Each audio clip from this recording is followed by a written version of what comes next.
Hello friends, in this video I will be talking about Michelson-Morley experiment which was conducted in 1887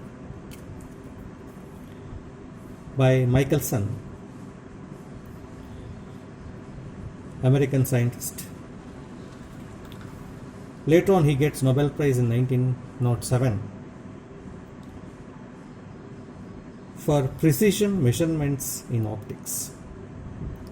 Now, this experiment was one of the most accurate experiments ever took place in optics,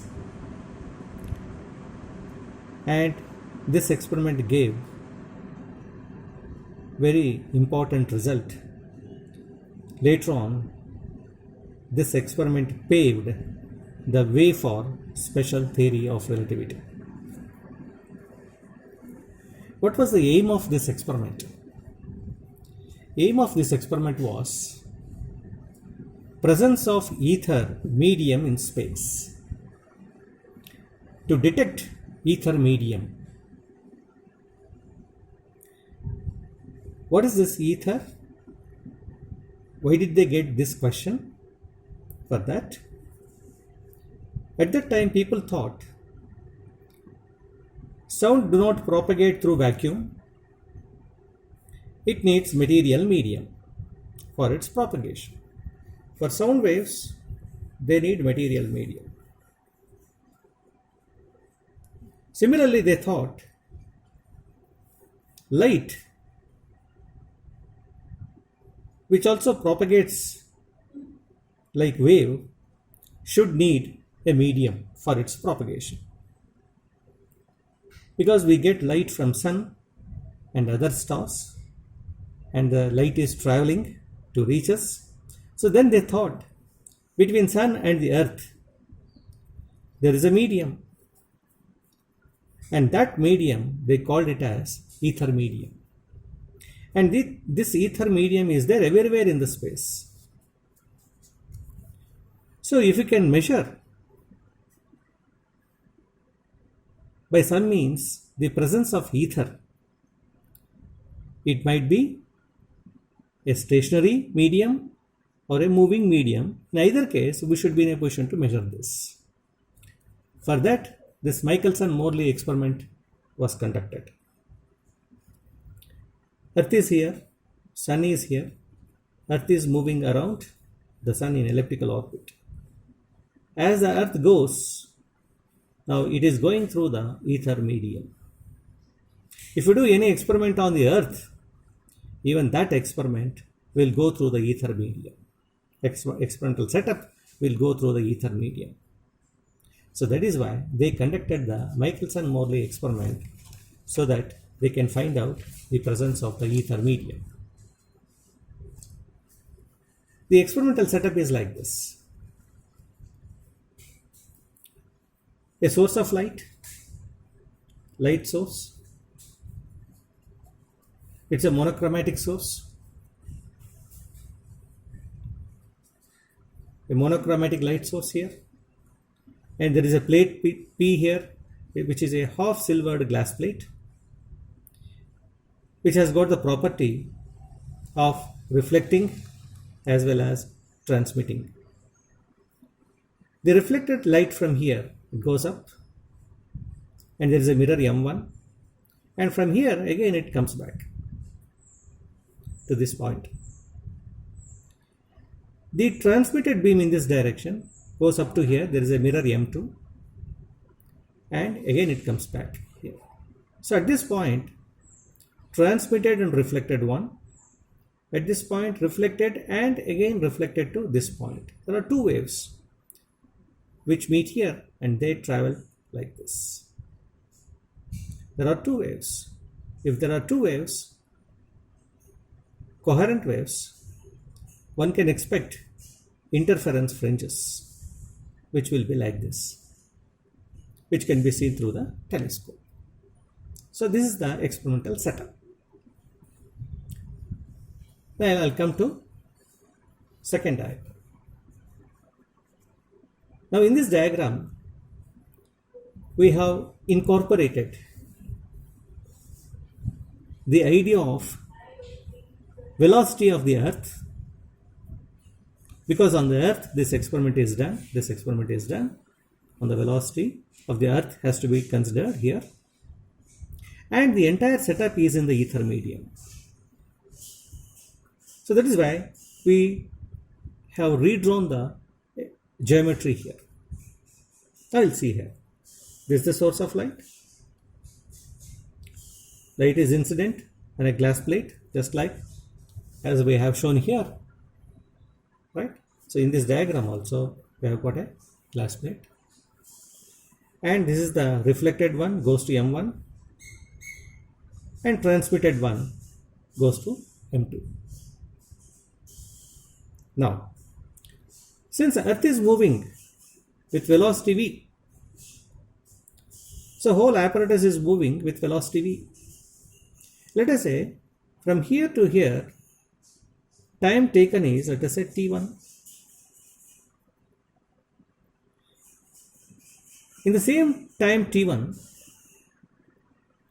this mirror M1 moves to M2 position because it's moving. V is velocity of the earth is moving. That is why this light, instead of going here, when the mirror moves up to here, then we can redraw this. Light path is like this and takes a reflection and reaches the point here, and in the same time this P would have moved to the place of P1, P dash. So from here to here time is t1. T1 multiplied by velocity of light c will give you ct1. Ct1 will be this distance. Similarly, ct1 will be this distance. And here from point P to C, in the velocity here, velocity with which this mirror has moved here is v. So v multiplied by, right? If you put the time t1, same time t1, you will get this distance you will get. So now you see here from this triangle, we have Pb dash square.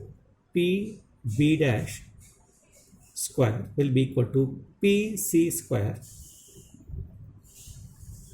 Pc square. Then Cb dash square. C. Now this C, B dash square. C is a point here, and this C is velocity of light. So here Pb dash square can be written as Ct1 square, P2 B dash Ct1 square is equal to Pc square can be written as Vt1 square. Same time is t1, but the velocity here is v. So Vt1 square, and from this point to this point, Cb1 is the distance d. So the distance d is taken here. If you rearrange this, you will get t1 is equal to d by root of c square minus v square you will get. Now let us calculate time t. Now what is this time t? Time t is time taken by light to travel from P to A and back to P. Now you see here. Now P to A and A to P. How much time it has taken? That is time t. That time t is here. P to A, d by c minus v, distance by velocity. Now here in this case we have taken the velocity P to A. Light is traveling in this direction with velocity c, and also v, velocity of the earth, is also in this direction. So we have to take the relative velocity from here to here. We have to take the relative velocity of the c with respect to v we have to take, and when it is coming back we have to take the velocity of c with respect to v in the opposite direction. So that is why we have here d by c minus v for p to a direction, d by c plus v for the a to p direction. So this is a to p. See, for c minus v means for the p to a, for p to a, c's direction was like this, v direction was like this. That is why relative velocity was equal to c minus v. For a to p, c direction was like this and v direction was like this, opposite. So relative velocity was taken as c plus v. So that c plus v is v. So if you rearrange it here, taking LCM, then we will get here dc and dc is there, dv they will get cancelled. So 2 cd by c square minus v square, 2 cd by c square. So here c square is taken out, 1 minus v square by c square, 2d by c, this 1c and 1c is cancelled, 1 minus v square by c square. You take this to the numerator with a negative sign, and now this entire thing in terms of binomial expansion you can write here. So this will be 1 plus v square by c square. First two terms of the binomial expansion we have kept here, 2d by c. Let us say this is equation 1. Equation 1 represents time taken by the light to go from point P to A and from A to P. Now, T1 we have already calculated there, T1. Time taken for light to travel P to B or PB dash, d by root of c square minus v square, which is equal to d. If you take c outside here, c square, c outside, root of 1 minus v square by c square, and then d by c, 1 minus v square by c square to the power of minus 1 by 2, and once again binomial expansion formula if you apply, d by c, 1 plus v square by 2c square you will get. Here 2 factor you will get because of this 2 factor. Now, this time t1 is to go from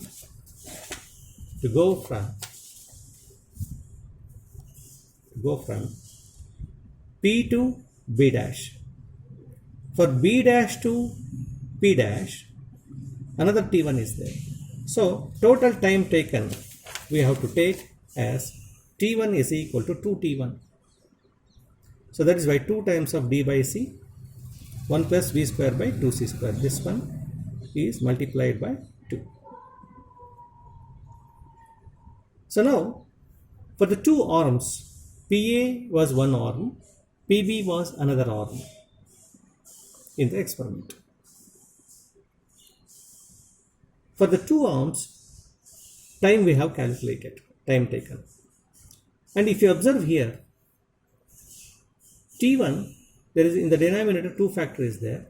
In the case of T, there is no 2 factor there. So definitely T is greater than T dash. So if you take delta T difference, so you will get 2D by C 1 plus V square by C square minus 2D by C 1 plus V square by 2C square.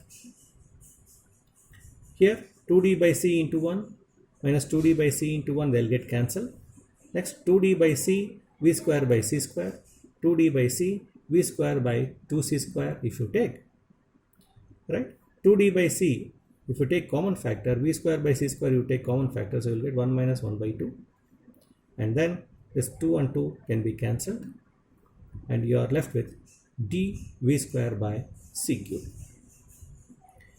Now this is delta T.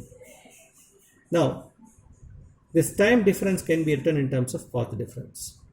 During this time, how much distance the light would have moved? That is C into delta T.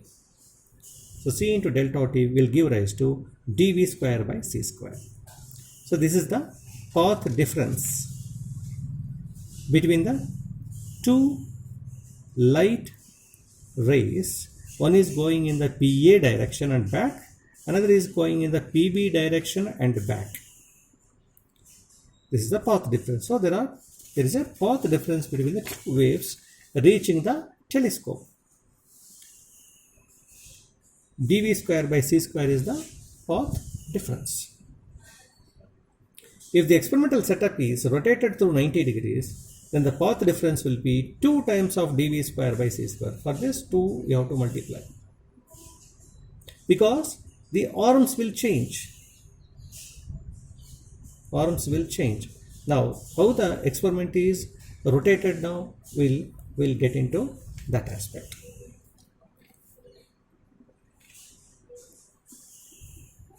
See, in the beginning we had source was here, telescope was here, right? And this was the P position, this was the A position, this was the P position, like this. Now the entire setup, S has been shifted to this place through 90 degrees. So this is shifted here, means this will come here, this will come here, this will go here. That is 90 degrees shift in the apparatus.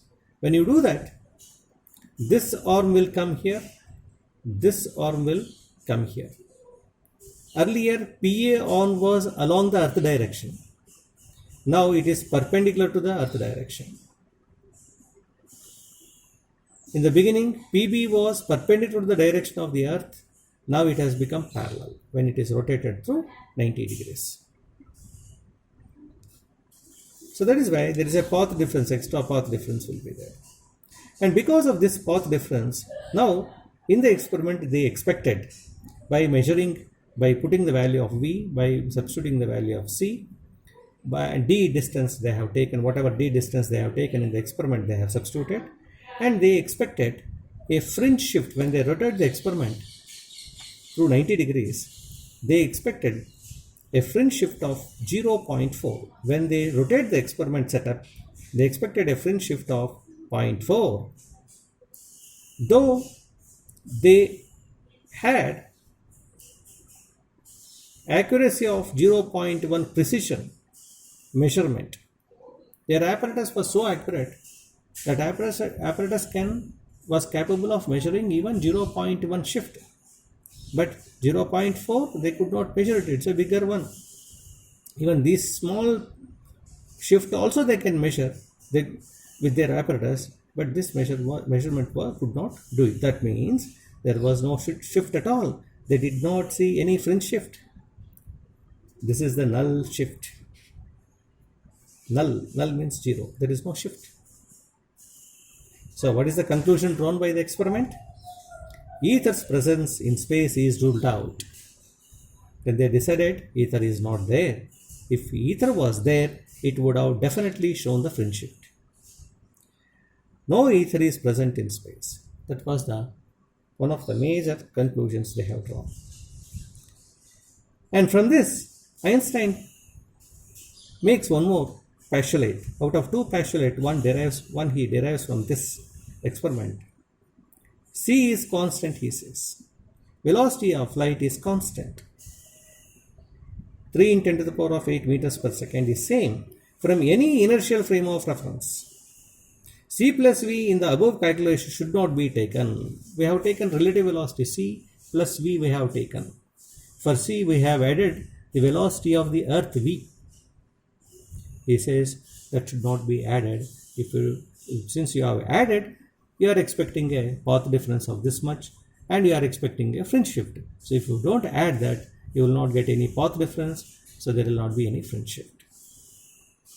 So C is constant. So this is the major conclusion in the Michelson-Morley experiment. Thank you very much.